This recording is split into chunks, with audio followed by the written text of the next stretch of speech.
आदरणीय व सम्मानित आज यहाँ पहुंचे हरियाणा के कोने कोने से आए इंडियन नेशनल लोकदल के सभी साथीगण, मंच पे विराजमान इंडियन नेशनल लोकदल के राष्ट्रीय अध्यक्ष चौधरी अभय सिंह चौटाला जी, इंडियन नेशनल लोकदल के राष्ट्रीय संयोजक चौधरी संपत सिंह जी, सम्मानित मंच सर्वपूर्ण जी। आज मैं मेरी बात शुरू करने से पहले आप सभी से आग्रह करूंगा कि एक बार सभी साथी मिलकर मेरे साथ नारा लगाने का काम करें। जननायक चौधरी देवीलाल अमर है, लोक पुरुष चौधरी ओम प्रकाश चौटाला अमर है, चौधरी अभय सिंह चौटाला जिंदाबाद, इंडियन नेशनल लोकदल जिंदाबाद। आज सभी साथियों का मैं धन्यवाद करना चाहूंगा और चंद शब्दों में एक युवा होने के नाते आज मैं आपके आगे मेरी मन की 2-4 बातें वो रखना चाहूंगा, लेकिन उससे पहले सर्वप्रथम मैं चौधरी संपत सिंह जी का स्वागत करता हूं। आज उनका अभिनंदन समारोह है और आज मैं चौधरी संपत सिंह जी को ये बात विश्वास दिलाना चाहता हूं कि इंडियन नेशनल लोकदल का एक कार्यकर्ता आपका स्वागत करता है और हम युवा साथी खास करके आपका स्वागत करते हैं। आपका संघर्ष जननायक चौधरी देवीलाल के साथ बहुत लंबा रहा है, आपका संघर्ष स्वर्गीय चौधरी ओम प्रकाश चौटाला जी के साथ बहुत लंबा रहा है। हम तो यही उम्मीद करते हैं कि आपका मार्गदर्शन हम युवाओं को मिलता रहे ताकि प्रदेश की इस लड़ाई के अंदर जननायक चौधरी देवीलाल की विचारधारा की इस लड़ाई को आगे बढ़ाने में हम पूरी तरह से आपका संघर्ष में आपका साथ देने का काम कर सकते। साथ ही साथ आज प्रदेश का जो युवा वो हर तरह से सरकार से उसका मोह भंग हो चुका है। आज प्रदेश के जहां हालातों की हम बात करते हैं तो आज इस प्रकार के हालात बन गए हैं कि आज प्रदेश में 30% से ज्यादा बेरोजगारी बढ़ चुकी है। इसका सबसे ज्यादा असर अगर किसी पे पड़ा है तो प्रदेश के युवा पे पड़ा है। सबसे ज्यादा यदि कोई परेशान है तो प्रदेश का युवा। हमने विधानसभा में सवाल लगाए थे सरकार से, बेरोजगारी के ऊपर हमने सवाल लगाए थे, कितने सरकारी पद है इनके ऊपर सवाल लगाए थे। आज हरियाणा प्रदेश के अंदर 1400 से ज्यादा टीचरों की कमी, 25,000 से ज्यादा पुलिस वालों की कमी, कुल मिला के हरियाणा प्रदेश के अंदर 2 लाख से ज्यादा पद आज खाली पड़े हैं। लेकिन जब भी सरकार से इस बारे में सवाल किया जाता है कि इन पदों को आप कब भरने का काम करोगे तो ये सरकार एक ही जवाब देती है, देखेंगे करेंगे। नुकसान किसका हुआ? नुकसान आज हमारे प्रदेश के युवा का हुआ। ये बार बार नारा लगाते हैं, ये कहते हैं कि जी हमारी डबल इंजन की सरकार है। डबल इंजन का मतलब तो यही हो गया ना कि सारे डबल ताकत लाओगे तुम क्यों डबल इंजन की सरकार बनाओ तो प्रदेश का डबल फायदा तो करो। फायदा करना चाहिए डबल इंजन की सरकार का। इनकी डबल इंजन तो आधा इंजन का काम नहीं कर रही, नुकसान और करते हैं।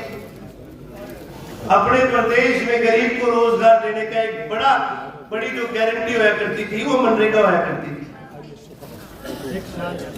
जिसके अंदर 100 दिन की गारंटी हुआ करती थी। भाई 100 दिन के इनको रोजगार मिलेगा ही मिलेगा और 100 के 100 दिन का जो पैसा हुआ करता था केंद्र की सरकार दिया करती। आज वो 100 दिन से हट करके आज 60 दिन का रह गया, 40 दिन का अब प्रदेश की सरकार को देना पड़ेगा। भाई प्रदेश की सरकार के पास तो पहली तनख्वाह देने के पैसे, पहले ही 2 लाख पद खाली पड़े, हर तरफ से पेंशन काटने का काम कर रहे हैं। 3.5 लाख करोड़ का कर्जा लिया प्रदेश पर। अभी मनरेगा का खर्चा उठावेगा कौन? मुख्यमंत्री साहब से पूछो तो वो तो हंसी वैसी जवाब दे दे। और ऑपोजिशन का और बुरा हाल है। मैं विधानसभा में बैठा था, मैं एक चीज देखता हूँ, मैं हैरान होता हूँ कि एक वो समय था जब प्रदेश की जनता की लड़ाई चौधरी ओम प्रकाश चौटाला जी लड़ा करते थे, जब वो ऑपोजिशन में भी होया करते थे तो भी सरकार का मुंह बंद कराने का काम करा करते थे, सरकार को अपने घुटनों पे लाने का काम करा करते थे। और आज के दिन अगर आप इनको देख लो कांग्रेस वालों को, तो इनमें कोई जुनून ही नहीं है। आज जो लीडर ऑफ ऑपोजिशन बने हैं चौधरी भूपेंद्र सिंह हुड्डा जी, इनसे कोई सवाल कर ले, इनसे कोई कह दे कि जी आप कुछ बोलो, तो विधानसभा में चुटकुले मारे के कहेंगे सानू की जो तरह बढ़िया काम है भाई, सानू क्यों नहीं?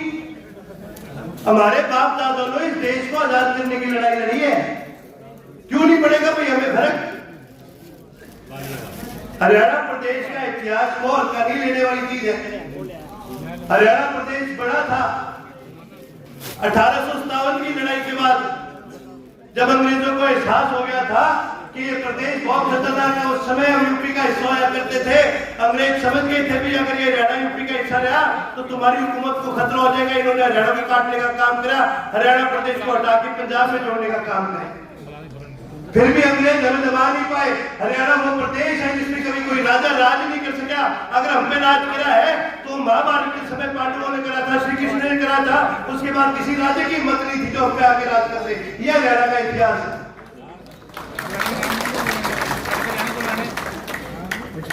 अंग्रेज हमें काबू नहीं कर पाए।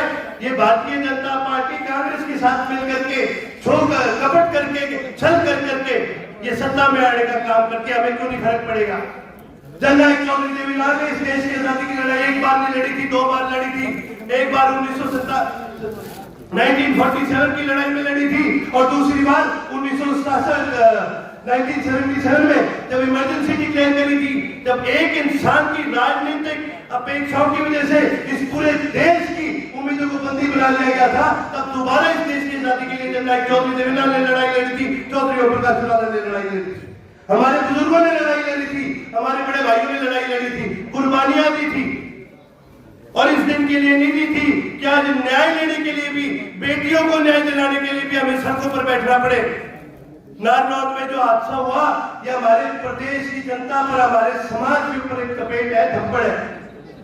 एक समय आया करता था, अगर कोई बहन बेटी पंचायत के आगे जाके कह दे कि मुझे न्याय की जरूरत है, पूरा काम खड़ा हो जाया करता, नहीं होया करता था। और आज ये जमाना आ गया है कि आज उन बहन बेटियों को न्याय लेने के लिए उनको सड़कों पर बैठना पड़ता है। अरे हम नमन करते हैं आईएएस के छात्रों का, हम नमन करते हैं उमेश सिंह लोहानी का, जो उनके साथ वहां खड़े हुए उनको न्याय दिलाने का काम करा, चेयरमैन को गिरफ्तार करवाने का काम करा।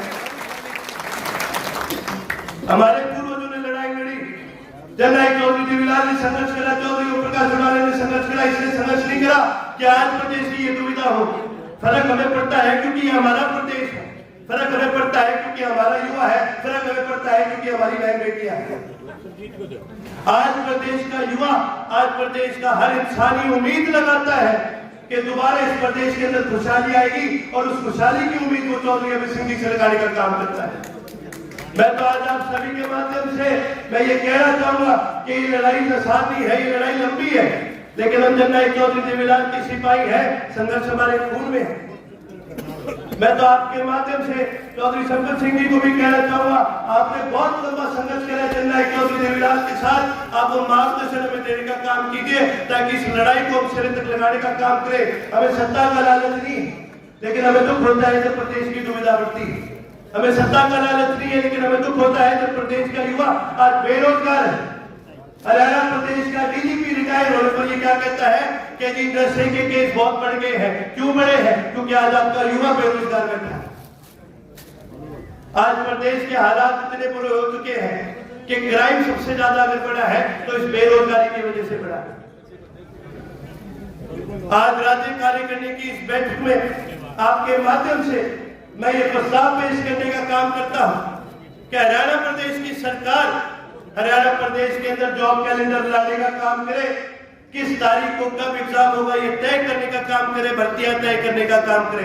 आपके माध्यम से हम ये प्रस्ताव लाने का काम करते हैं कि हरियाणा प्रदेश की सरकार 2 लाख जो खाली भर्तियां हैं इनको पूरा करने का काम करे। हम आपके माध्यम से ये प्रस्ताव लाने का काम करते हैं कि हरियाणा प्रदेश की ये सरकार हरियाणा प्रदेश में 100 दिन की जिस प्रकार मनरेगा की गारंटी होया करती थी रोजगार की, उसके तहत हरियाणा प्रदेश सेंटर से हरियाणा प्रदेश का हक लाने का काम करे। हरियाणा प्रदेश में दोबारा 100 दिन की ये गारंटी वापस लाने का काम। आज जो भी साथी इस प्रस्ताव के हक में है वो कृपया सभी साथी अपने दोनों हाथ खड़े करके दिखाने का काम करें। जो भी साथी इस प्रस्ताव के हक में, आप सभी साथियों का मैं धन्यवाद करना चाहूंगा। आपने मेरी बात सुनी, उसके लिए तहे दिल से आपका धन्यवाद करता हूं। जाने से पहले एक बार फिर कहूंगा, बहुत सारे साथी हमारे अंदर पूरे आ नहीं पाए क्योंकि आज जगह छोटी पड़ गई है। मैं ये चाहूंगा भी सभी साथियों को पता चले, आप सभी मिलकर मेरे साथ नारा लगाए, इस प्रदेश को पता चले कि आने वाले समय, इस प्रदेश का समय, इस प्रदेश की जनता का समय, इंडियन नेशनल लोकदल जिंदाबाद।